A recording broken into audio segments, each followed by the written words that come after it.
Γεια σας παιδιά, σήμερα θα βαθμολογήσουμε περιοχές της Αθήνας. Πλάκα, 1 ή 2.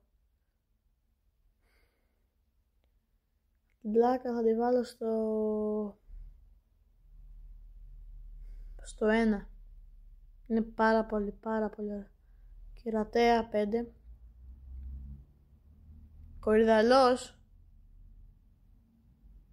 7. Εκάλη 8.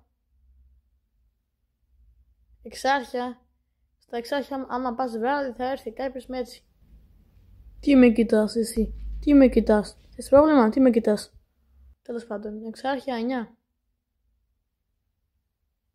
Θησίο, ναι, 2 ή 3, επειδή μπορεί να βάλει και Ακρόπολη.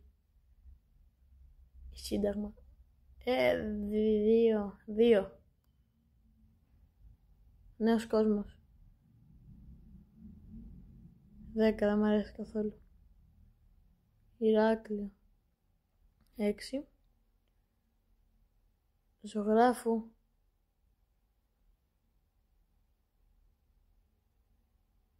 4.